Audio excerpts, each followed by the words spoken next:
Hello everyone, আজকে আমরা আলোচনা করব সম্পূর্ণ কাউন্সেলিং প্রসেস। এই ভালো করে ভিডিওটি দেখো, না হলে পরে তোমার একটা ছোট্ট ভুলের কারণে তোমার সিট বাদ হয়ে যেতে পারে। ঠিক আছে, সমস্ত বিষয়গুলো আমরা আলোচনা করব যে কাউন্সেলিং প্রসেস কীভাবে হবে, কলেজ চয়েস কীভাবে করবে, কাদের ডোমিসাইল লাগবে না, কী কী ডকুমেন্টস লাগবে এবং কী কী কারণে অ্যালটেড সিট বাতিল হবে, এই পুরো বিষয়টা আমরা আজকে আলোচনা করব। তো অবশ্যই ভিডিওটি শেষ পর্যন্ত দেখো, আশা করছি তোমাদের হেল্প হবে। এবার আমরা কি যে পুরো কাউন্সেলিং প্রসেসটা একটা প্রসেসের ছবির সাহায্যে বোঝার চেষ্টা করবো। ঠিক আছে, প্রথম যে ব্যাপার যে দুই শ্রেণীর মানুষ হতে পারে। এক হচ্ছে যারা রেজিস্ট্রেশন করবে না, যারা করবে না তারা কাউন্সেলিং থেকে বেরিয়ে যাবে শুধুমাত্র ফার্স্ট এবং সেকেন্ড রাউন্ডের ক্ষেত্রে। থার্ড রাউন্ডের ক্ষেত্রে আবার নতুনভাবে রেজিস্ট্রেশন করতে পারে, সেটা আমরা লাস্টের দিকে আসছি। এবার প্রথম শ্রেণী যারা রেজিস্ট্রেশন করলো এবং রেজিস্ট্রেশন করার পর চয়েস ফিল করলো। এবার কীভাবে চয়েস করবে সেটা আমরা একটু পরে বলছি, কোন দিকে তোমরা গুরুত্ব দিবে সে বিষয়টা একটু পরে বলছি। এবার চয়েস ফিল করার পর তোমার দুটো হতে পারে, বা তোমার যদি ভালো জিএমআর থাকে তাহলে তোমার সিট অ্যালোটেড হবে, আর না হলে পরে সিট অ্যালোটেড হবে না। যদি সিট অ্যালোটেড না হয় তাহলে সেক্ষেত্রে তোমার ফার্স্ট রাউন্ডে কোনো কাজ নেই, তোমার কোনো কাজ নেই, তুমি সেকেন্ড রাউন্ডের জন্য এলিজিবল অটোমেটিক হয়ে গেলে। ঠিক আছে, তার জন্য তোমাকে আবার নতুনভাবে রেজিস্ট্রেশন বা কলেজ চয়েস করার কোনো প্রয়োজন নেই, তুমি সেকেন্ড রাউন্ডের জন্য এলিজিবল হয়ে গেলে। ঠিক আছে, এবার যারা ফার্স্ট রাউন্ডে সিট অ্যালোটেড হলো তারা যে কলেজটি পাবে সেই কলেজে গিয়ে ভেরিফিকেশন করবে। ভেরিফিকেশনে যদি কোনো রকম যদি তোমাদের কোনো সার্টিফিকেট বা কোনো ডকুমেন্টসে যদি এরর থাকে তাহলে সেক্ষেত্রে তোমার ওই সিটটা ক্যান্সেল হয়ে যাবে এবং তুমি পরবর্তী সেকেন্ড রাউন্ডের জন্য এলিজিবল হয়ে যাবে। ঠিক আছে, কিন্তু তুমি সেজন্য আমি বলবো তোমরা প্রথম দিনে গিয়ে ডকুমেন্টস ভেরিফিকেশন করবে। যদি কোনো ডকুমেন্টস না থাকে তাহলে সেক্ষেত্রে যে 3-4 দিন যে সময় আছে সেই সময়ের মধ্যে তুমি আবার প্রোভাইড করতে পারো, তাহলে সেক্ষেত্রে তুমি ওখানে অ্যাডমিশন নিতে পারবে। এবার সিট অ্যালোটেড হওয়ার পর দুটো ব্যাপার হতে পারে, হয় তুমি অ্যাডমিশন নিয়ে নেবে আর না হলে অ্যাডমিশন নেবে না। ঠিক আছে, এবার এখানে একটা বিষয়, যদি অ্যাডমিশন নাও, ঠিক আছে, তাহলে তোমাকে no upgradation form fill up করতে হবে এবং অ্যাডমিশন নিয়ে নিতে হবে। ঠিক আছে, এবার এই নো আপগ্রেডেশন ফর্ম কারা দেবে? যে ধরো যারা ফার্স্ট চয়েস পেয়ে গেছে, যে প্রথম যে কলেজটা চুজ করেছিল তারা সেই কলেজটা পেয়েছে, তাহলে তাদের ক্ষেত্রে অবশ্যই অ্যাডমিশন নিতে হবে। যদি অ্যাডমিশন সে না নেয় তাহলে তার সিট ক্যান্সেল হয়ে যাবে। ঠিক আছে, যদি ফার্স্ট চয়েস পাও তাহলে সেক্ষেত্রে তোমাকে অ্যাডমিশন নিয়ে নিতে হবে। আর যারা no upgradation form fill up করবে, যে ধরো 6 নম্বর 7 নম্বর জয় পাও না কেন, তুমি ভাবলে যে আমি আর নতুন কলেজের জন্য ট্রাই করবো না, আমি সেই কলেজে অ্যাডমিশন নিয়ে নেবো, তাহলে সেক্ষেত্রে তোমাকে no upgradation form fill up করতে হবে এবং তোমাকে অ্যাডমিশন নিয়ে নিতে হবে। আর যাদের ফার্স্ট চয়েস হয়েছে তাদের তো আপগ্রেডেশনের কোনো ব্যাপার নেই, তাদেরকেও অ্যাডমিশন নিয়ে নিতে হবে। ঠিক আছে, যদি অ্যাডমিশন না নাও তাহলে সেক্ষেত্রে ওই সিটটা তোমার ক্যান্সেল হয়ে যাবে। ঠিক আছে, এবার যারা ধরো থার্ড বা ফোর্থ বা অন্য কলেজ চয়েস হলো, ফার্স্ট চয়েস সে পেলো না, তাহলে সেক্ষেত্রে সে কী করতে পারে না, ডকুমেন্টস ভেরিফিকেশনের পর S upgradation form fill up করবে। এই যে S upgradation form fill up করে দেবে। S upgradation form fill up করলে পরে সে সেকেন্ড রাউন্ডের জন্য এলিজিবল হয়ে গেলো। তাহলে সেকেন্ড রাউন্ডের জন্য কারা এলিজিবল হলো? যারা এখানে S upgradation form fill up করলো কিংবা ডকুমেন্টসে কোনো রকম এরর থাকলো, কোনো রকম ডকুমেন্টস প্রোভাইড করতে পারলো না, তাদের ওই সিটটা ক্যান্সেল হয়ে গিয়ে অটোমেটিক সেকেন্ড রাউন্ডের জন্য তারা এলিজিবল হয়ে গেলো। আর যারা প্রথম রাউন্ডে কোনো রকম সিট পায়নি তারা সেকেন্ড রাউন্ডের জন্য কারা এলিজিবল? যারা এস আপগ্রেডেশন করলো, অর্থাৎ যে পছন্দের কলেজ পায়নি তারা। দ্বিতীয় নম্বর, যাদের ভেরিফিকেশনে কোনো রকম ত্রুটি ছিল তারা সেকেন্ড রাউন্ডের জন্য এলিজিবল। আর থার্ড হচ্ছে যারা ফার্স্ট রাউন্ডে কোনো রকম সিট পায়নি, তাহলে সেকেন্ড রাউন্ডের জন্য তারা এলিজিবল হয়ে গেল। এবার সেকেন্ড রাউন্ডে তোমার একই রকমভাবে ভেরিফিকেশন হবে। এবার যেহেতু ফার্স্ট রাউন্ডে কী হয়েছিল, ফার্স্ট রাউন্ডে তুমি ভেরিফিকেশনে যদি কোনো রকম ডকুমেন্টস এরর ছিল তাহলে সেক্ষেত্রে তুমি সেকেন্ড রাউন্ডে যেতে পেরেছিলে, কিন্তু এখানে কোনো রকম ডকুমেন্টস যদি ভুল হয় তাহলে সেক্ষেত্রে তোমার সিট ক্যান্সেল হয়ে যাবে। ঠিক আছে, অ্যাডমিশন নিতে পারবে না। ঠিক আছে, কারণ তোমার যেহেতু এরর আছে, কারণ এখনও অপশান নেই।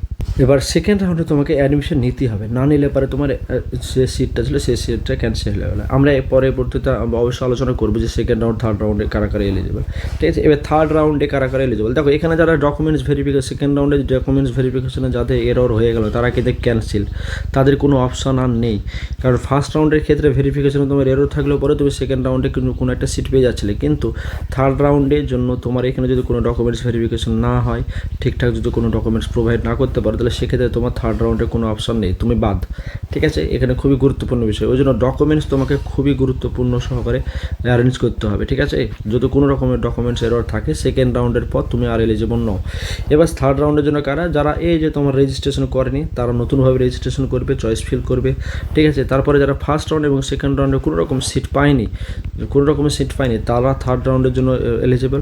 এবং যারা অ্যাডমিশন নেয়নি কিন্তু ফার্স্ট এবং সেকেন্ড রাউন্ডে তারা ডকুমেন্টস ভেরিফিকেশন ভেরিফিকেশন করিয়ে এসেছিলো, অর্থাৎ ডকুমেন্টস ভেরিফিকেশন তোমাকে ঠিকঠাক করে আসতে হবে, তবে তুমি থার্ডের জন্য এলিজিবল, না হলে পরে তুমি তোমার সিট ক্যান্সেল, ঠিক আছে। এবার থার্ড রাউন্ডের পরে একই রকমভাবে তুমি কল চয়েস ফিল করবে, থার্ড রাউন্ডের রেজাল্ট বের হবে, ভেরিফিকেশন হবে, অ্যাডমিশন নিতে হবে, আর অ্যাডমিশন নেওয়ার পরে তোমার আর কোনো অপশান নেই, ঠিক আছে। এই হচ্ছে বিষয়। তারপরে তোমাদের কোনো রকম যে ইনকোয়ারি থাকে তাহলে অবশ্যই কমেন্ট সেকশনে আমাকে জানাও, আমি তোমাদেরকে হেল্প করবো, ঠিক আছে। এখানে ডকুমেন্টস ভেরিফিকেশন খুবই গুরুত্বপূর্ণ বিষয়, ঠিক আছে। এবং হচ্ছে কলেজ চয়েস। এবার কলেজ চয়েসটা তোমরা মানে সেভাবেই করবে যাদের যোগাযোগ ব্যবস্থার ওপর এবং হচ্ছে তোমার ফ্যাসিলিটির ওপর, ঠিক আছে। এই দুটো বিষয়ের ওপর গুরুত্ব তোমরা দেবে, যোগাযোগ ব্যবস্থার ওপর এবং ফ্যাসিলিটির ওপর। কারণ যোগাযোগ ব্যবস্থা ভালো না হলে পরে তোমাকে এই 4 বছর খুব কষ্ট করতে হবে, তো সেখান থেকে তোমাকে অবশ্যই যোগাযোগ ব্যবস্থার উপর নির্ভর করে তোমাকে অবশ্যই কলেজ চয়েসটা করতে হবে, ঠিক আছে। এবার ডকুমেন্টস কী কী প্রয়োজন দেখো, এটা খুবই ভাইটাল ব্যাপার, ঠিক আছে। ডকুমেন্টস প্রয়োজন হচ্ছে তোমার যে মাধ্যমিক এবং এইচএসের যে সমস্ত ডকুমেন্টস আছে, বিশেষ করে মাধ্যমিক অ্যাডমিট কার্ড, এইচএস রেজাল্ট, এগুলো দরকার, অর্থাৎ তুমি সমস্ত কিছুই নিয়ে যাবে, ঠিক আছে। তারপর হচ্ছে র্যাঙ্ক কার্ড, অর্থাৎ তুমি যে রেজাল্ট বের হয় সেই র্যাঙ্ক কার্ড, ঠিক আছে। তার অ্যাডমিট কার্ড, জেনপাসের অ্যাডমিট কার্ড। এখানে আরেকটা জিনিস বলা হয়নি, সেটা হচ্ছে তোমার যে সিট অ্যাকসেপ্ট, তোমার সিট অ্যাকসেপ্ট করতে হবে, ঠিক আছে। তোমার যখন সিট অ্যালোটেড হবে এখানে, তাহলে সিট অ্যালোটেড যখন হবে তখন তোমার সিট অ্যাকসেপ্ট করতে হবে। সেখানে কত হাজার, আগে 1,000 টাকা নিতে, এখন হয়তো বাড়বে। তো যাই হোক, সেই যে সিট অ্যাকসেপ্টেন্স ফিস আছে সেটাকে তোমাকে নিতে হবে। তারপরে এস আপগ্রেডেশন এবং নো আপগ্রেডেশন। যদি ধরো ফার্স্ট চয়েস পাও তাহলে সেক্ষেত্রে নো আপগ্রেডেশন দিয়ে তুমি হচ্ছে যে তুমি বা সেকেন্ড বা থার্ড তুমি যদি অ্যাডমিশন নিতে চাও তাহলে সেক্ষেত্রে no upgradation form fill up করে অ্যাডমিশন নিয়ে নেবে। আর যদি এস আপগ্রেডেশন করো তাহলে এস আপগ্রেডেশন করবে, ঠিক আছে। তারপর ডোমিসাইল সার্টিফিকেট। এবার এই ডোমিসাইল সার্টিফিকেট এখানে গুরুত্বপূর্ণ বিষয়। যাদের এসসি, এসটি, ওবিসি সার্টিফিকেট আছে তাদের ক্ষেত্রে ডোমিসাইল সার্টিফিকেট ইঞ্জিনিয়ারিং লাগে না, তবে বিভিন্ন ইনস্টিটিউশন চায়, তাই সেক্ষেত্রে তুমি ডোমিসাইল সার্টিফিকেটটা বানিয়ে নেবে, ঠিক আছে। কাস্ট সার্টিফিকেট তোমাকে অবশ্যই নিতে হবে, তার সঙ্গে এনসিএল। যদি এই ডকুমেন্টসগুলো না থাকে তাহলে সেক্ষেত্রে তোমার মানে ডকুমেন্টস ভেরিফিকেশন এরর হয়ে যাবে, ফলে তোমার সিট ক্যান্সেল হওয়ার সম্ভাবনা আছে। মেডিকেল ফিটনেস সার্টিফিকেট খুবই দরকার। আর যদি তোমার অ্যাপেন্ডিক্স যে অ্যানেক্সার 5 আছে, সেই অ্যানেক্সার 5টা তোমাকে অবশ্যই ফর্ম ফিল আপ করতে হবে, ঠিক আছে। এখানে এবার ডোমিসাইল সার্টিফিকেটের মধ্যে আবার দুটো আছে, একটা হচ্ছে প্রোফর্মা A1, A2 আর হচ্ছে A1। এবার A2 কাদের জন্য? যারা সদ্য এইচএস পাস করেছে, এবছরই 2026-এ এইচএস পাস করেছে এবং হচ্ছে নতুনভাবে অ্যাডমিশন নিচ্ছে, তারা A2 করবে। সেটা কি, যে স্কুলের যে হেডমাস্টার আছে সেই হেডমাস্টারের কাছ থেকে নিয়ে সিগনেচার করে দিয়ে দিতে পারে, ঠিক আছে। তাদের ক্ষেত্রে কোনো সমস্যা হবে না যারা 2026-এ এইচএস পাস করেছে। কিন্তু 2026-এ যারা এইচএস পাস নয় তাদের ক্ষেত্রে A1 প্রয়োজন আছে, এবং A1-এর জন্য কমপক্ষে বিডিও সিগনেচার প্রয়োজন, ঠিক আছে। তো এই হচ্ছিল তোমাদের ডোমিসাইল সার্টিফিকেট। এবার বাকি যে বিষয়গুলো আছে সেগুলো আমাকে কমেন্ট সেকশনে জানাবে, আমি তোমাদেরকে হেল্প করব।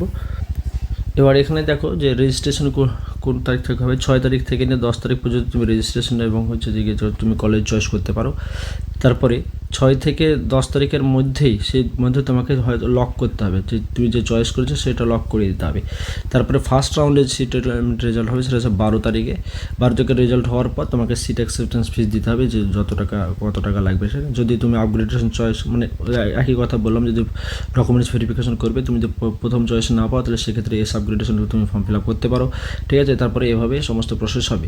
এবার এই প্রসেসটা 12 থেকে 16, তোমরা অবশ্যই 12 তারিখেই যাবে, 12 তারিখেই যাবে অথবা 13 তারিখে, প্রথম দিনই যাবে ডকুমেন্টস ভেরিফিকেশনের জন্য। কোনো ডকুমেন্টস যদি এরর থাকে তাহলে সেক্ষেত্রে তুমি 16 তারিখ পর্যন্ত ডেট পেয়ে যাচ্ছ, তুমি আরামসে সেটা নিয়ে গিয়ে 16 তারিখের মধ্যে সেই ইনস্টিটিউশনে গিয়ে তুমি তোমার ভর্তি বা অ্যাডমিশনের কাজ করতে পারো। সেকেন্ড রাউন্ড যে রেজিস্ট্রেশন বা চয়েস ফিলিং হবে সেটা হচ্ছে 17 তারিখ থেকে 19 তারিখ, 2 দিন সময় হচ্ছে 3 দিন, ঠিক আছে। 3 দিন সময় দেওয়া হচ্ছে। তারপর তার রেজাল্ট বের হবে 21 তারিখ পর্যন্ত, ঠিক আছে। তারপরে তার একই রকম হবে যে ভর্তির কাজ চলবে 21 থেকে 23 পর্যন্ত, ঠিক আছে। অ্যাকচুয়ালি 21কে বাদ দাও, কারণ 21 তারিখ যে রেজাল্ট বের হবে, তারপরে 22-23 2 দিন টাইম, ঠিক আছে। তারপর থার্ড রাউন্ডের রেজিস্ট্রেশন হবে। এবার মপ আপ হচ্ছে না হিসাবে, ঠিক আছে। থার্ড রাউন্ডের জন্য 24 থেকে 25, অর্থাৎ 24-25 2 দিন টাইম দেওয়া হচ্ছে, ঠিক আছে। চয়েস ফিল করবে। তারপর সিট অ্যালটমেন্ট রেজাল্ট হবে 27 তারিখে, এবং হচ্ছে তোমার যে আবার অ্যাডমিশন প্রসেস চলবে সেটা 27 থেকে 30, 27কে বাদ দাও, অর্থাৎ 28, 29, 30 3 দিনের মধ্যে তোমাকে সমস্ত কাজ শেষ করতে হবে। তো এই হচ্ছে তোমার পুরো ডেট, ঠিক আছে। পরবর্তী আমরা একটা অবশ্যই ভিডিও নিয়ে আসবো আরও ডিটেলস, যে ফার্স্ট রাউন্ডে কারা এলিজিবল, সেকেন্ড রাউন্ডে কারা এলিজিবল, সমস্ত বিষয় আমরা যদিও বললাম তবুও আরেকবার ভিডিও নিয়ে আসবো। তো এই ছিল ছোট্ট একটা ভিডিও। তো অবশ্যই চ্যানেলটিকে সাবস্ক্রাইব করো এবং বন্ধুদের মধ্যে শেয়ার করো। ধন্যবাদ সকলকে।